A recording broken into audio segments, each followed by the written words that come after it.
지강호는 어릴 적부터 늘 뒷전이라는 생각을 안고 살아왔다. 식탁에 앉아 있어도 아버지의 눈빛은 언제나 누나 지은호를 향해 있었고 어머니의 손길도 그녀를 먼저 보듬었다.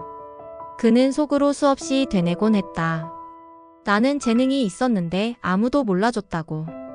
축구 선수로 성공할 수도 있었지만 부상으로 모든 게 무너졌고 남은 건 실패와 좌절뿐이었다.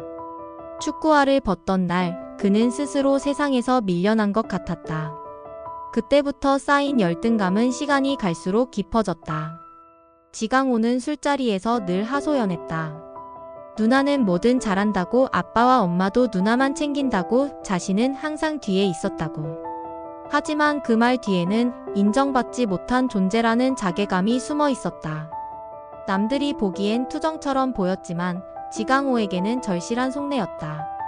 무너진 자존심을 붙잡으려다 그는 무모한 선택을 했다. 바로 사채에 손을 뗀 것이다.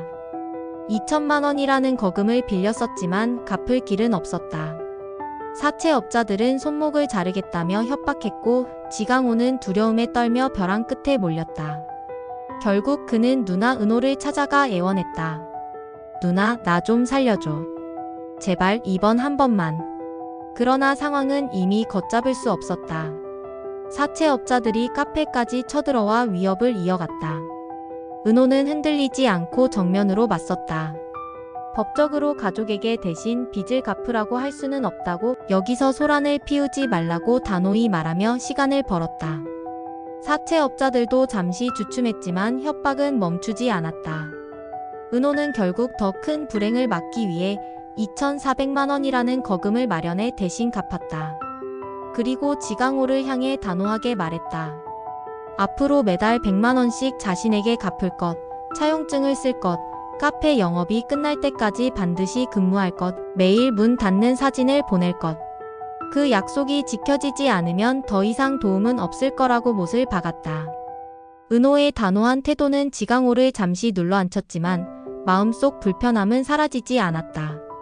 도움을 받았음에도 간섭과 지시를 들어야 한다는 현실이 그의 자존심을 깎아내렸다. 왜 자신은 늘 누나에게 얽매여야 하는가? 왜 친누나도 아닌 사람에게 지시를 받아야 하는가?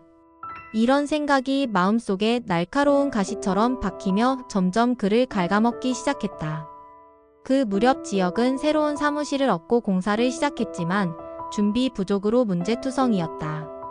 목공 반장은 그림자 라인이 틀어졌다며 지적했고 벽 각도와 몰딩 마감까지 허술했다.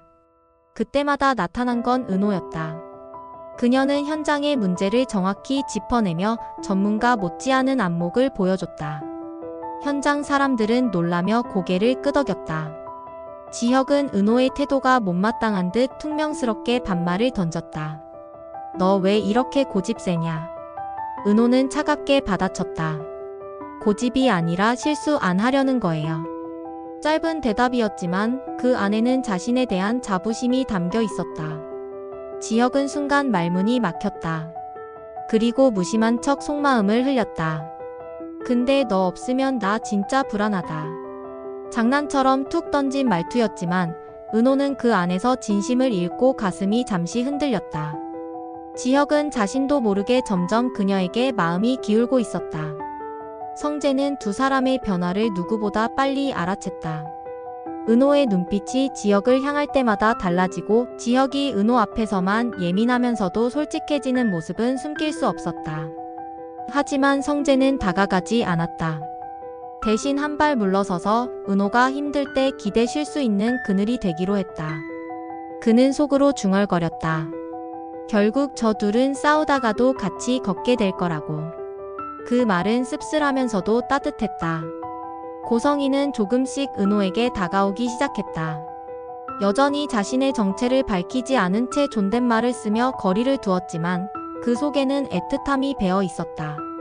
어느 날 그녀는 조심스레 제안했다. 은호씨, 이번 주말에 시간 좀 내줄 수 있어요?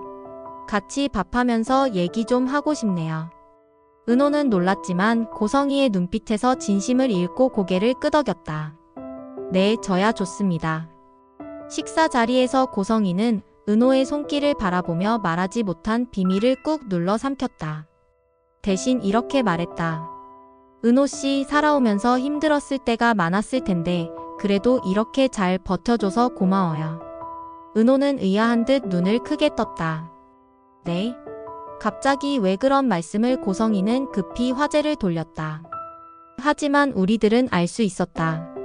그녀의 가슴 속 깊은 비밀이 곧 드러날 것이라는 걸. 지혁은 더블 스타트업 창업 1차 전형에 통과했다. 그는 기쁨을 감출 수 없어 가장 먼저 은호에게 전화를 걸었다. 됐어. 나 붙었어. 네가 제일 먼저 알아야 할 것 같더라. 은호는 놀란 듯 웃으며 말했다.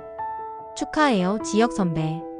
단순한 호칭 하나였지만 지혁의 가슴은 벅차올랐다.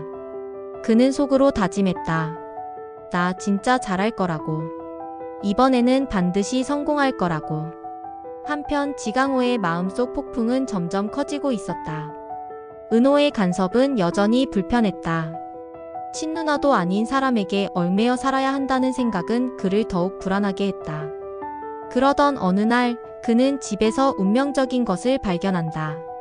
다 쓴 통장과 오래된 문서들을 정리하다 손에 잡힌 입양 서류. 거기에는 지은호의 이름이 적혀 있었다. 그 순간 그의 손은 떨렸고 심장은 미친 듯이 뛰었다. 지금까지 막연히 품었던 의심이 사실로 바뀌는 순간이었다. 그는 서류를 움켜쥔 채 숨이 가빠왔다. 누나도 아니면서 날 이렇게 눌러왔던 거야? 분노와 배신감이 그의 얼굴을 일그러뜨렸다. 이제 그는 언제든 이 사실을 폭로할 수 있는 위험한 열쇠를 쥐게 되었다. 은호는 여전히 진실을 알지 못했다. 여전히 지강호를 동생으로 품으려 했고 지혁과는 티격태격하며 가까워지고 있었다. 성재는 묵묵히 그들을 지켜봤고 고성이는 진실을 밝히지 못한 채 애써 미소를 지었다. 그러나 우리는 알고 있었다. 이 모든 평화는 오래가지 않을 것이라는 것을. 그리고 마침내 충격의 순간이 찾아왔다. 고성이는 멀리서 은호를 바라보다가 혼잣말을 내뱉었다. 내 뱃속에서 저런 애가 나왔다고? 한심하기는. 누구도 듣지 못한 그 한마디. 그러나 다른 이들에게는 그 한마디가 곧 진실의 폭로였다. 오랫동안 감춰온 비밀이 드디어 모습을 드러내고 있었다. 은호는 아무것도 모른 채 환하게 웃고 있었고 지혁은 그녀 곁에서 마음을 내보이고 있었다. 하지만 지강호는 입양 서류를 움켜쥔 채 분노와 혼란 속에 서 있었다. 입양 서류와 고성이의 혼잣말. 두 개의 진실은 서로 다른 길에서 같은 결론을 향해 달려가고 있었다.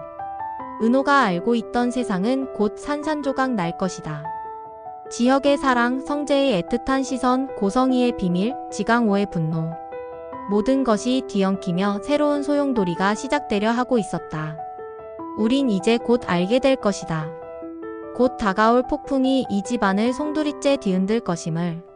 끝까지 시청하셨다면 구독과 좋아요 부탁드립니다.